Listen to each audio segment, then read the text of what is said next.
Hello, Jai Hind. In the earlier video, we have completed the first lesson of your syllabus, and that was an astrologer's day. Now, we are going to continue with the second lesson. It is usually said that manners maketh man, मतलब इंसान उसके manner से बनता है, और good manners अगर इंसान में है तो वो सबका चहीता बन जाता है. A person who has good manners, a person who knows how to behave, is loved and liked by all. This lesson focuses on the same aspect of human personality, that is manners. And you can see in the title itself, the title is On Saying Please. Please कहने के ऊपर है. India में please, sorry, excuse me, thank you, ये सब कहने की उतनी आदत नहीं है. हम ऐसा समझते हैं कि मान के चलते हैं कि हाँ ये सब हमने कहा है. So don't escort to such kind of courtesies. But in the societies of America, England and European societies, these manners are considered to be very very important. उनके यहाँ पे तो वेटर को भी प्लीज, थैंक यू बोले बगैर वो order नहीं देते हैं. और हम वेटर को कैसे बुलाते हैं ये आप सब जानते हैं. तो एक जनरल ओपिनियन क्या है, ऐसा माना जाता है, ऐसा देखा जाता है कि एक पर्सन का कैरेक्टर तब समझ में आता है जब हम ये देखते हैं कि वो अपने सबऑर्डिनेट से कैसे बात करता है. ओके, तो इस लेसन में हमको मैनर से जुड़ी हुई कुछ इंपॉर्टेंट चीजें बताई गई है. Okay, On Saying Please, which is written by Alfred George Gardner. तो there is a lot to learn from this lesson. और अपने सोशल लाइफ के लिए, अपने सोशल कम्युनिकेशन के लिए ये और ज़्यादा ज़रूरी हो जाता है. तो शुरू में हम देखेंगे थोड़ा सा इंफॉर्मेशन अल्फ्रेड जॉर्ज गार्डनर के बारे में, so that we can understand how his personality affects the whole lesson. Alfred George Gardiner, who was born in the year 1865 and passed away in the year 1946, was born at Chelmsford in Essex in 1865. He started his literary career as a journalist. At the age of 37, he was appointed editor of the Daily News, London. Under the pseudonym, that is pen name, Alpha of the Plough, तो he wrote with this pseudo name. Pseudo मतलब नकली. बहुत सारे writers ऐसे होते हैं जो अलग अलग नाम लेके लिखते हैं. ओके, जैसे मराठी में वी हैव कुसुमाग्रज, बाल कवि, गोविंदाग्रज. ऐसे लोग हैं जो एक और दूसरा और नाम लेके लिखते हैं. ओके, उनके ओरिजिनल नाम के अलग. That is called as pseudo name. उसको पेन नेम ऐसे भी कहा जाता है. Means the name which is used for writing is called as pen name. So he wrote with the name Alpha of the Plough. He made regular contributions to the Daily News, the Manchester Evening News, etc. His essays are uniformly elegant, graceful and humorous. So these are the three qualities that his writings have. मतलब वो elegant होते हैं, style में अच्छे होते हैं. दे are graceful, मतलब they are beautiful, and humorous. ये तीनों चीजें होती है. हमको ये चेक करना है कि उनके इस राइटिंग में ये सब क्वालिटी है या नहीं. The pillars of society, pebbles on the shore, many furrows and leaves in the wind are some of his best known writings.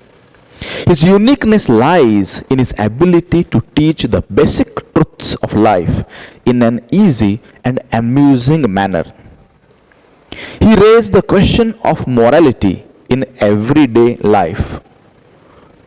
Everyday life में morality होनी चाहिए, नैतिकता होनी चाहिए, उसके ऊपर ही उन्होंने लिखा. So this is general information about Alfred. Now, on saying please, he points out the value of good manners in social life and emphasizes the importance of courtesy and politeness in daily behavior. Emphasizes मतलब puts stress on. he puts stress on importance of courtesy. Courtesy मतलब good behavior, proper behavior, moral behavior, and politeness in daily behavior. He shows how polite speech and manner sweeten the atmosphere around and how discourtesy and ill manners spoil or pollute it. So he is of the favor of moral behavior, polite behavior, proper behavior in the social life. So the lesson goes like this. On saying please, understand there are very important things which you need to remember while reading. आप जब कोई चीज पढ़ते हैं तो पढ़ते समय पता होना चाहिए कि वहां पे कौन सा पंक्चुएशन मार्क यूज किया गया है. I will provide you with a special video on how to read. यहां पर एक बहुत सिंपल पॉइंट आपको बता रहा हूं मैं. जैसे ऑन सेइंग प्लीज, यहां पे प्लीज को डबल कोटेशन मार्क में यूज किया गया है. ओके, तो उसको कहते समय आपको स्ट्रेस देना पड़ेगा. ऑन सेइंग प्लीज, तो सामने वाले को समझ में आएगा कि कोटेशन मार्क्स है वहां पर. Okay, let's see what is there in the lesson. The young liftman in a city office who threw a passenger out of his lift the other morning and was fined for the offense was undoubtedly in the wrong. The lesson opens with a very short information about an incident. Incident क्या है? There was a young liftman. बहुत सारे office में वगैरह क्या होता है, lift में एक आदमी होता है, लिफ्टमैन होता है, जो डोर खोलेगा, अंदर लेगा और अलग अलग जगह पे रोक के लोगों को भेजने का वगैरह काम करेगा. In a city office who threw a passenger out, उसने क्या कर दिया, एक पैसेंजर को बाहर फेंक दिया, लिफ्ट से बाहर फेंक दिया. चलते लिफ्ट से नहीं, मतलब जब वो अंदर आया तो उसको अंदर आने के बाद बाहर हकाल दिया. थ्रू मतलब ऐसा नहीं कि उठा के फेंक दिया, ऐसा नहीं होता है. थ्रू मतलब सेंट आउट, इंसल्ट करके बाहर भेज दिया. Of his lift the other morning and was fined for the offense. And he was fined. उसको फाइन किया गया, उसकी वजह से जुर्माना लगाया गया. For this offense. Offense का मतलब होता है गुनाह. उसने ये जो गलती की थी, ये ऑफेंस किया था, गुनाह जो किया था उसको बाहर फेंकने का, उसकी वजह से उसके ऊपर फाइन, जुर्माना लगाया गया. Was undoubtedly in the wrong. The writer says that he was wrong. मतलब वो गलत था, उसने ऐसा फेंकना नहीं चाहिए था, इसमें कोई डाउट नहीं है. Undoubtedly, बहुत सारे वर्ड्स इसके अंदर आए हैं, you can check. डाउट से शुरू होता है, डाउट से फिर अनडाउट हो जाता है, डाउटेड हो जाता है, डाउटेडली बना, फिर अनडाउटेडली बना. मतलब बहुत सारे सफिक्सेस और प्रीफिक्सेस लगा के ये वर्ड बना है. अनडाउटेडली मतलब कोई शंका नहीं इस चीज के बारे में कि वो गलत था, उसने गलती की थी. It was a question of please. It was a question of please, मतलब इस प्लीज की वजह से हुआ था. क्या हुआ था?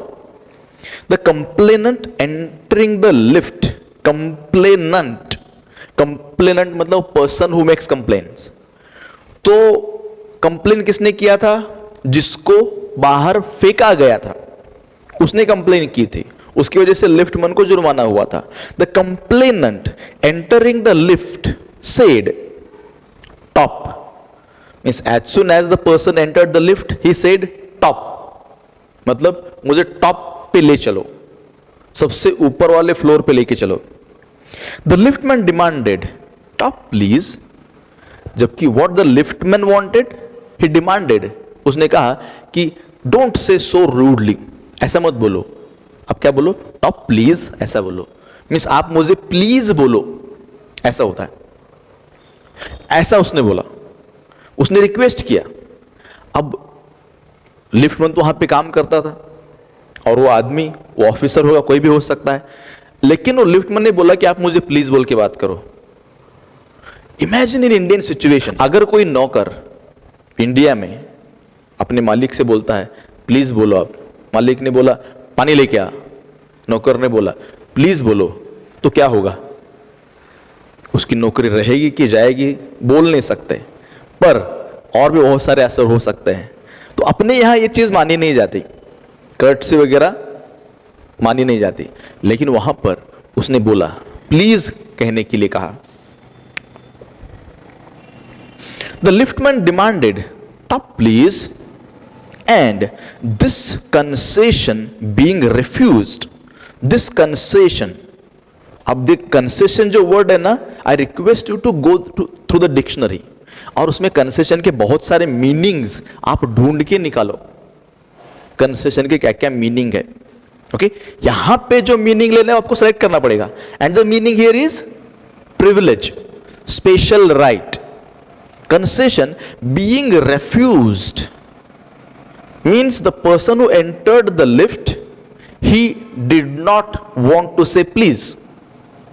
He said, मैं please नहीं बोलूंगा. Refused, he not only declined to comply with the instruction, not only declined मतलब rejected, to comply, यहां पे comply with का मतलब होता है to carry out. He refused, declined मतलब refused to carry out, means to comply with the instruction, मतलब तुमने जो इंस्ट्रक्शन मुझे दिया, टॉप प्लीज, मैं टॉप पे नहीं चलूंगा, मतलब मैं वहां पे नहीं जाऊंगा, तुमको लेके नहीं जाऊंगा, ऐसा उसने कहा। But hurled the passenger out of the lift, hurled यहां पे तो ऐसा लगता है रियली उसने उठा के फेंक दिया, उसने धक्का दे दिया होगा, उसने उस आदमी को लिफ्ट से धक्का दे दिया, बाहर फेंक दिया। एक्चुअली इतना ही नहीं हुआ होगा, और भी कुछ कहा सुनी हुई होगी, वो आदमी ने कुछ तो इंसल्टिंग बोला होगा लिफ्टमैन से, लेकिन न्यूज में इतना सब कुछ नहीं आता, न्यूज में सिर्फ शॉर्ट में आता है। तो समथिंग दैट हैपन, लेकिन बात तो लोगों को इतनी ही मालूम पड़ी कि प्लीज बोलने से मना करने की वजह से लिफ्टमैन ने उसको बाहर फेंक दिया। This is how the thing happen. So this was the incident.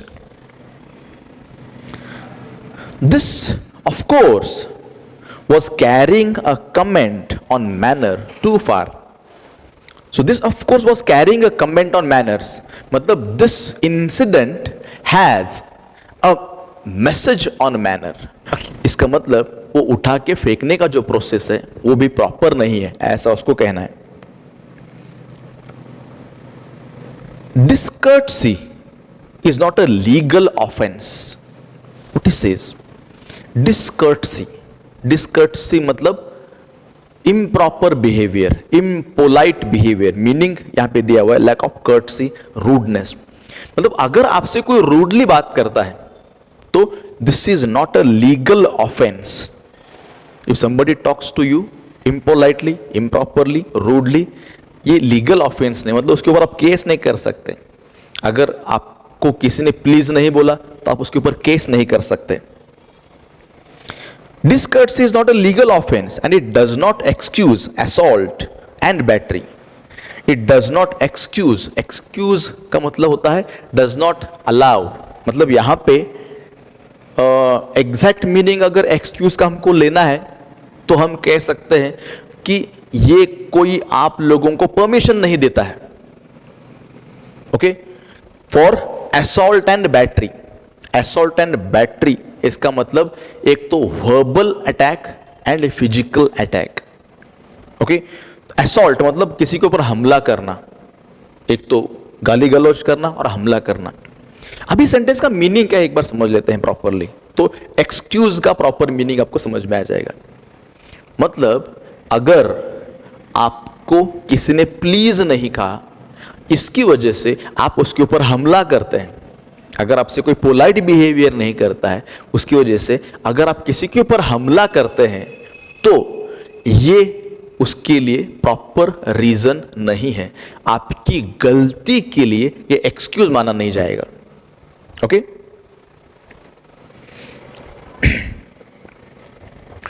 If a burglar breaks into my house and I knock him down, the law will acquit me. He used some examples. Burglar मतलब कोई लुटेरा अगर घर में घुस के आता है and I knock him down, knock him down के अलग अलग मीनिंग होते हैं, तो आप ये भी ले सकते हैं कि टू किल समबडी, किसी को मार के नीचे गिरा देना, that is also called as knock down. मतलब अगर कोई चोर आपके घर में घुस के आता है और आप उसको मारते हो, नीचे गिराते हो, आप मर्डर कर देते हो उसका, दो इन दैट सिचुएशन द लॉ में एक्विट मी। एक्विट का मतलब होता है बाइज्जत बरी कर देना, रिहा कर देना, फ्री कर देना। कोर्ट बोलेगा कोई प्रॉब्लम नहीं, सेल्फ डिफेंस में इन्होंने उसको मारा, क्योंकि किसी के घर में घुसना इलीगल ऑफेंस है और वो आदमी ने ऑफेंस किया और डिफेंस में इसने उसको मारा, तो कोई बात नहीं, यू आर फ्री। तो ऐसा लॉ कहेगा, ऐसा राइटर का मानना है। And if I am physically assaulted and if somebody assaults me physically, मतलब कोई हमला करता है, असॉल्ट का मतलब होता है अटैक करना, कोई फिजिकली मुझ पे अटैक करता है, it will permit me to retaliate with reasonable violence. If somebody attacks me and I attack him back, अगर मैं उसके साथ वायलेंस करता हूं तो आई रिटेलिएट। रिटेलिएट का मतलब होता है to reply in the same way, to reply in the same manner. फिर वायलेंस करके कर सकते हैं, वर्बल यूज करके कर सकते हैं। तो इन दैट सिचुएशन ये अलाउड है। ही सेज इट मतलब law will permit me to retaliate with reasonable violence. मैं उसके साथ वायलेंस भी कर सकता हूं। It does this because the burglar and my assailant have broken quite definite commands of the law. And why is it so? Because it does this. It मतलब law does this. This मतलब law will acquit me. Law will not punish me.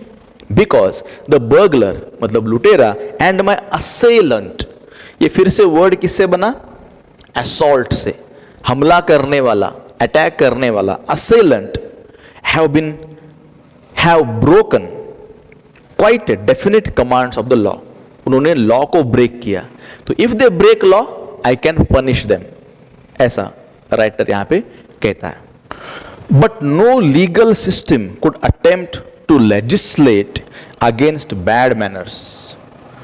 So if there are bad manners, उसके खिलाफ कोई legal action लिया नहीं जा सकता। और could sanction the use of violence against something which it does not itself recognize as legally punishable offense. थोड़ा करके स्टडी करते हैं इसको, आपको समझ में आएगा। तो बैड मैनर्स के खिलाफ कोई लीगल एक्शन नहीं ले सकते। लेजिस्लेट का मतलब होता है मेक अ लॉ और लॉज, टू मेक लॉज, मतलब बैड मैनर्स के खिलाफ कोई लॉ नहीं बना सकता। legislate against bad manners or could sanction मतलब to allow, permission देना, sanction the use of violence अगर आप यूज करते हैं, मारपीट अगर करते हैं, against something which it does not itself recognize, itself मतलब वो एक्ट, वो काम जिसको वो रिकॉग्नाइज नहीं करता, पहचानता नहीं है as a legally punishable offence. तो in law there are some things जिसको वो लोग कहते हैं कि ये पनिशेबल ऑफेंस है। ओके, मतलब आप पे किसी ने हमला किया, आपको किसी ने कास्ट के ऊपर से गाली दी, या आपके कास्ट के नाम से अब्यूज किया, या somebody says you something that hurt you, वो लॉ में बताया होना चाहिए। अगर लॉ में वैसा कुछ बताया नहीं गया है, जैसे प्लीज, उसने मुझे प्लीज नहीं कहा तो मैंने उसको मार दिया, दिस इज नॉट अलाउड। इसको क्या कहेंगे? This is not a legally punishable offence. By law इसको पनिश नहीं किया जा सकता। और सिंपैथी विद द लिफ्टमैन के साथ हमारी सिंपैथी है, मतलब उसके साथ हम सिंपथाइज करते हैं, मतलब हम पे उसके ऊपर दया आती है कि बेचारे को फाइन हो गया। With the liftman we must admit that the law is reasonable. और साथ साथ में लिफ्टमैन के साथ सिंपैथी है, लेकिन साथ साथ में ये भी है कि लॉ इज रीजनेबल। लॉ है तो है और लॉ सही भी है। डिस्कर्टसी के लिए लॉ नहीं बनाया जा सकता, ऐसा वो कहते हैं। मतलब अगर वो लिफ्टमैन सही भी है, उसको प्लीज, उसने जो डिमांड किया वो बात सही थी, वो आदमी ने प्लीज नहीं बोला, ये उसकी गलती थी, इसके बावजूद भी लिफ्टमैन को हम सपोर्ट नहीं कर सकते, उसके एक्शंस को बाद में जो उसने किया हम उसको सपोर्ट नहीं कर सकते। It would never do if we were at liberty to box people's ears because we did not like their behavior. See what he says. It would never do, मतलब ऐसा नहीं चलेगा, ऐसा नहीं चलेगा। क्या? If we were at liberty, we were at liberty मतलब we were free, आप फ्री है, to box people's ears, to box मतलब to punch, बॉक्सिंग वगैरह बोलते ना, उसके ऊपर से लिया गया। टू बॉक्स मतलब पंच। पीपल्स ईयर्स, लोगों की कान पे आप पंच लगा सकते हैं। Because we did not like their behaviour, मतलब अगर आपको किसी का बिहेवियर पसंद नहीं आया तो आपने उसको पंच लगाया, ये नहीं चलेगा, ऐसा राइटर कहता है। और the tone of their voices, कभी कभी ऐसे भी होता है कि आपको उसके आवाज का टोन पसंद नहीं आया, उसने रूडली बोला, ऐसा होता है बहुत बार। People talk to you rudely, तो आपने मार दिया उनको, ये नहीं चलेगा। और the scowl in their faces, scowl मतलब एंगर, गुस्सा, जब वो बात कर रहे थे at that time on their faces you saw scowl, उनके चेहरे पे आपको गुस्सा दिखा। Our fists would never be idle, अगर ऐसा होगा तो our fists would never be idle, idle मतलब फ्री, अपने फिस्ट, अपनी मुट्ठियां, फिस्ट मतलब मुट्ठी, अपनी मुट्ठियां कभी भी खाली नहीं रहेगी। And the gutters of the city would run with blood all day, the writer says that, हमारी मुट्ठियां कभी खाली नहीं रहेगी। इसका मतलब आपको हमेशा किसी ना किसी को मारना ही पड़ेगा, क्योंकि लोग, बहुत सारे लोग हैं जो प्रॉपर बिहेवियर नहीं करते, तो आप हमेशा उनको मारते रहेंगे। और अपने गटर्स जो है, ड्रेनेजेस जो है, they would run with blood, means there would be a lot of bloodshed, okay, would run with blood all day. अब ये सेंटेंस का मतलब क्या है? मतलब ये है, the writer wants to say that दुनिया में मिसबिहेव करने वाले बहुत सारे लोग हैं, दुनिया में चेहरे पे गुस्सा लाके बात करने वाले बहुत सारे लोग हैं, दुनिया में, यहां पे जैसे उन्होंने बताया गया है, अलग टोन में, ऑफेंसिव टोन में बात करने वाले बहुत सारे लोग हैं, रिजनेबली बात ना करने वाले बहुत सारे लोग हैं। तो इतने सारे लोग हैं कि आप जिसको देखें उसको पंच मारना पड़ेगा, हमेशा आपको लड़ते रहना पड़ेगा, और गटर्स में से खून बहेगा, इतना ज्यादा ब्लड शेड होगा। इन शॉर्ट, दुनिया में बहुत सारे इम्पोलाइट लोग हैं, डिसऑनेस्ट लोग हैं, इल मैनर्ड लोग हैं, ऐसा राइटर को कहना है। और उसी को एक अलग तरीके से उन्होंने कहा है, that is called as literature. Literature में ऐसा ही होता है, ओके, कहने का तरीका एक तरह से होता है, हमको उसके अंदर का हिडन मीनिंग समझ के लेना चाहिए, okay. This is about the first paragraph. अगले वीडियो में हम देखेंगे नेक्स्ट पैराग्राफ के बारे में। जय हिंद।